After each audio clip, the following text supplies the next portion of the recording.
Պարոն Քոլյան, ինձ որպես հանրային ռադիոյի աշխատակից մի քիչ դժվար է լինելու այսօրվա զրույցը, ինչ իմաստով, որ շատ հարցեր ես ձեզ կարող եի առանձին տալ, բայց կուզեմ նաև տեսախցիկների առաջ քննարկենք։ Ու այս կոնտեքստում, երբ ես ասում եմ հանրային ռադիո եմ աշխատում, իմ սերնդակիցները կամ ավելի երիտասարդներ հարցնում են այսօր ռադիո ով է լսում։ Այս կոնտեքստում դուք հանուն ինչի եք գալիս աշխատանքի որպես հանրային ռադիոյի տնօրեն եւ արդյոք դուք ձեզ այդ հարցը տալիս եք ով է այսօր ռադիո լսում։ Շնորհակալություն, ես գալիս եմ աշխատանքի, որ ռադիոն լսեն, բայց ես ձեզ պետք է ասեմ, որ երևի թե դուք կընդունեք, որ այսօրվա սերունդը, գուցե նաև հենց դուք, կամ օրինակ իմ երեխաները, նրանք ռադիո որպես այդպիսին չեն լսում, որ գան միացնեն, նստեն կողքը, ինչպես ժամանակին կար, նրանք նույնիսկ հեռուստացույց չեն նայում։ Նրանց համար ռադիոն եւ հեռուստացույցը եւ սոցիալական մեդիան այստեղ է, համակարգչում է, այս նոր սերունդը, այդ թվում իմ երեխաները, ամեն ինչ այստեղ են գտնում։ Սա նրանց համար եւ ռադիո է, եւ կինո է, եւ հեռուստացույց է,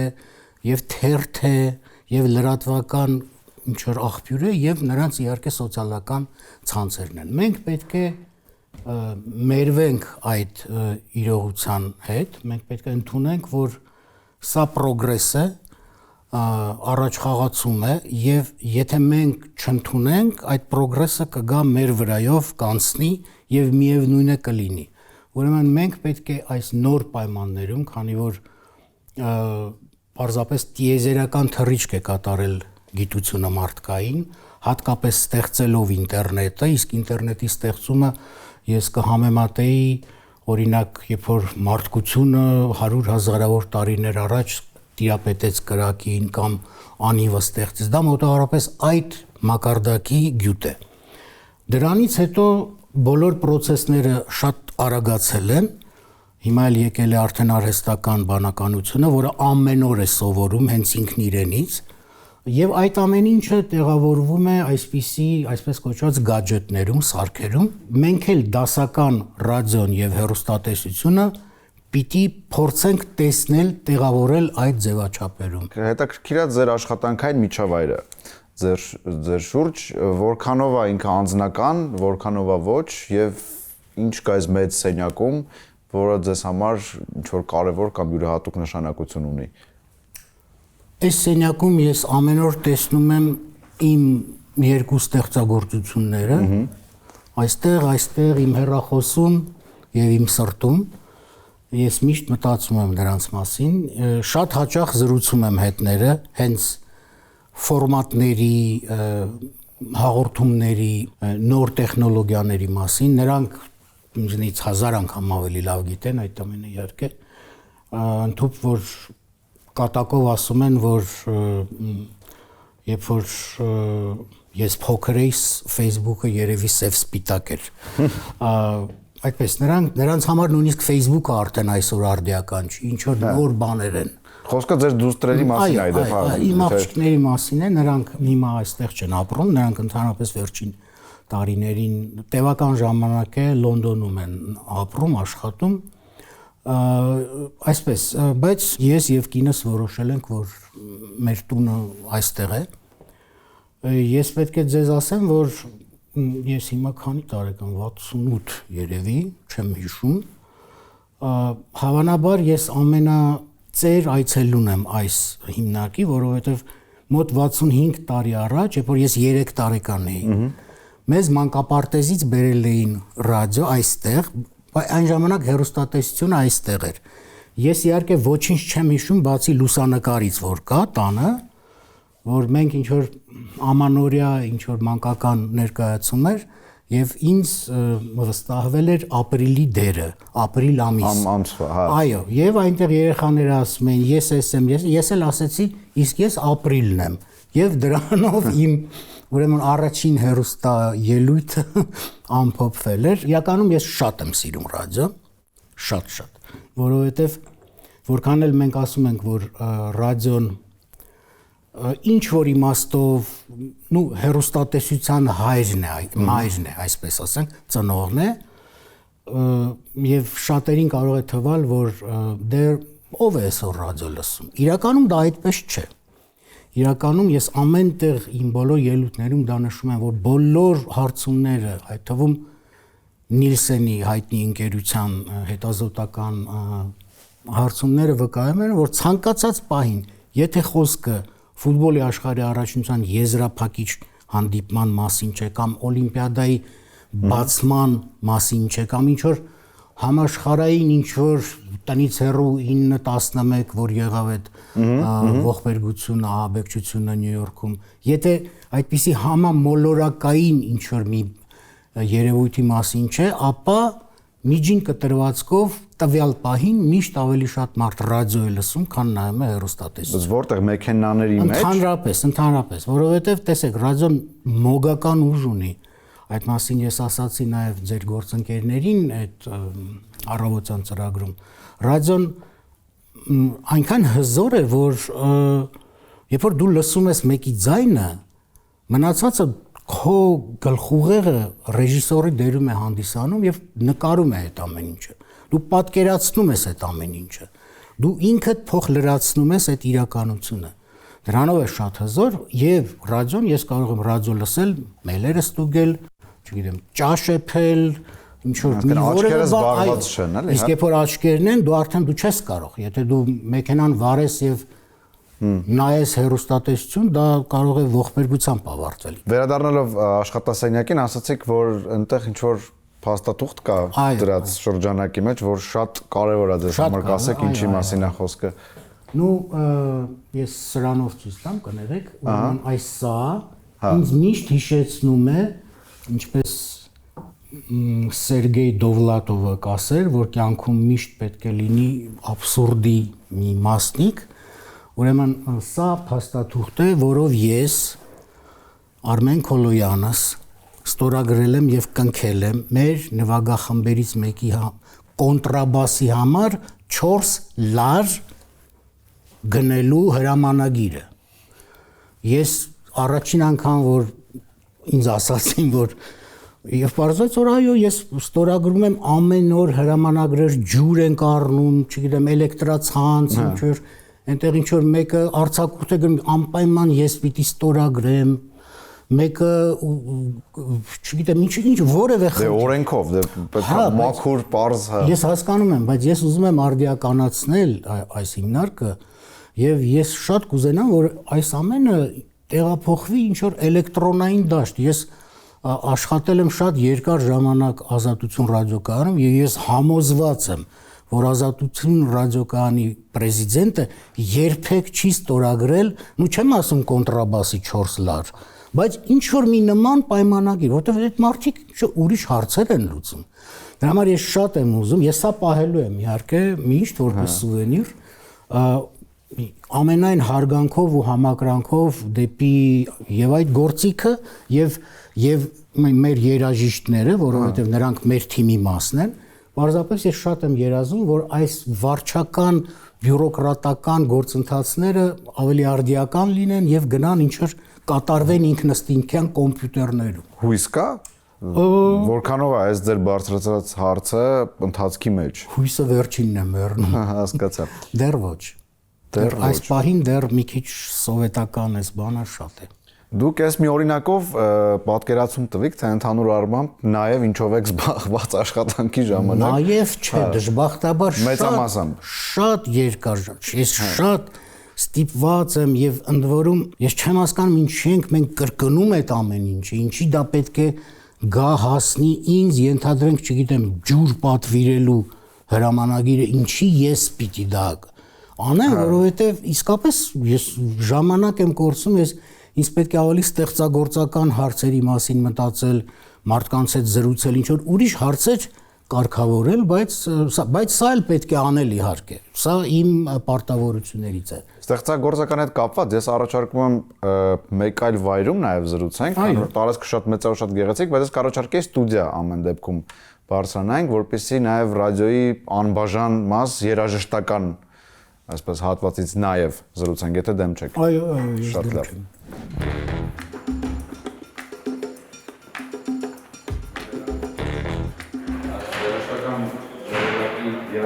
հավանում եք հիմնականում։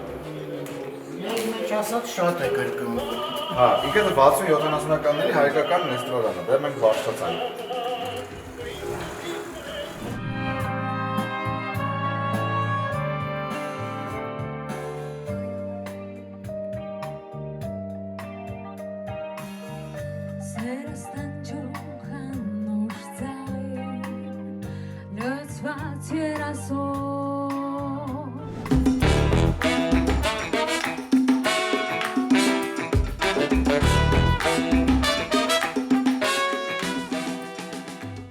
Պարոն Քոլյան, մենք ստուդիայում ենք, ես որպես այստեղի աշխատակից ասեմ, իմ ամենասիրելի տեղերից մեկն է հանրային ռադիոյում ընդհանրապես, ու այնտեղ հիմա ձայնագրություն է գնում, Երևան Երազանքյան ենք, դրա համար եթե ձայն լսվի ֆոնային, նորմալ է։ Մինչև անցնենք զրույցի հաջորդ մասին, ձեռնափայտը վստահ եմ շատերի մոտ հարց կառաջացնի, ֆիքսենք, որ դուք միշտ չեք ձեռնափայտով։ Ու հուսամ, որ նաև ժամանակ տեսանելի ապագայում չեմ լինի, ինչպես ասաց իմ լավ բարեկամ Կարեն Գիլոյանը, դու ստացել ես ուրեմն ծանրամարտիկների եւ ֆուտբոլիստների ամենատարածված տրավման, այնտեղ ինչ որ կապան է փոկվել, որը պետք է կարեն, էլի։ Եվ թեպետ ես կյանքում ոչ ֆուտբոլով եմ պարապել, ոչ էլ ծանրամարտ, այդպես ստացվել է, փոքրիկ անախորժություն է, կվիրահատեն, կկպցնեն, կանցնի, այնպես որ ես խոստանում եմ, որ հաջորդ ենթադրյալ տեսահաղորդման կամ հարցազրույցի ժամանակ արդեն սա ինձ համար կլինի անցյալ։ Այո, Աստված տա։ Վերադառնալով ռադիոյի արդիականացման կամ արդի լինելու ընդհանրապես թեմային, որքանով պետք է ռադիոն այսօր նաև վիզուալ լինի, որպեսզի հասանելի լինի ավելի շատ մարդկանց, բայց այդ դեպքում եթե ռադիոն վիզուալ է, հարց է առաջանում, ինչու է դա ռադիո։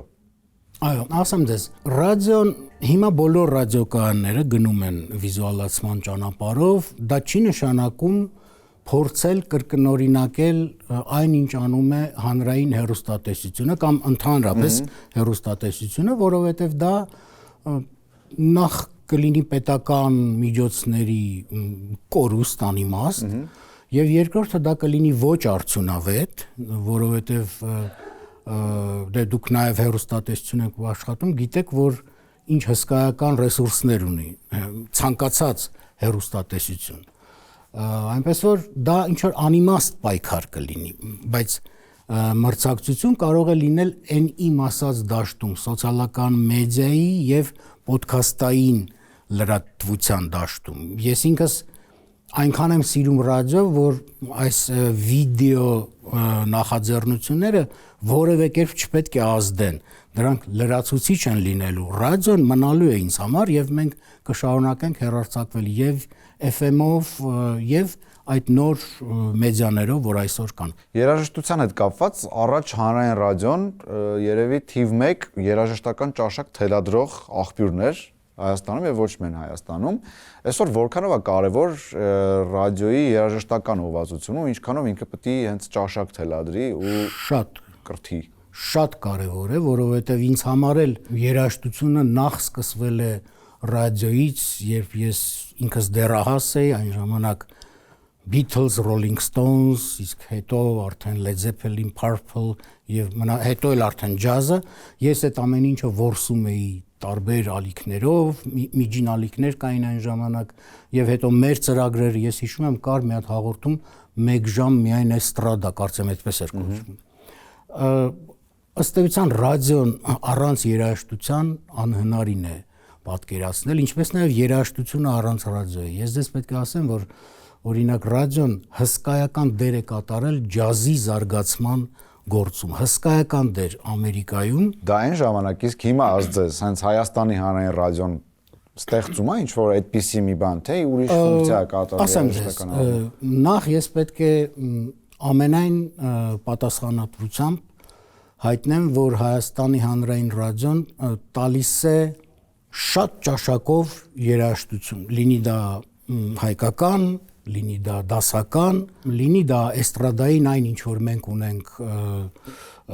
մեր հայկական էստրադան եւ ազգային, ազգագրական, ժողովրդական։ չափազանց եւ ընդհանրապես ես պետք է ասեմ, որ նաեւ ռադիոյի երաժշտական լուծումներն էլ, այդ որ մենք անվանում ենք jingle, bloom եւ այլն, մեր հանրային ռադիոյինը իսկապես լավ որակով է։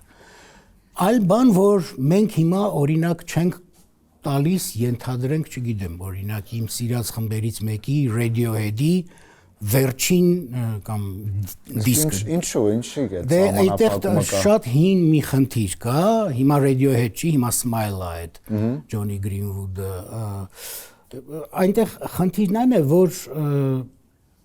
խոսքը հեղինակային իրավունքի մասին է, լիցենզիաների մասին է։ Եվ մենք իրավունք չունենք, մենք այս խուժան ռադիո չենք էլի, որ ինչ որ ինտերնետից քաշենք եւ մեր ունկնդրին տանք, այնուամենայնիվ մենք լուրջ կազմակերպություն ենք եւ մենք հարգում ենք օրենքները, այդ թվում հեղինակային իրավունքը եւ մենք չենք կարող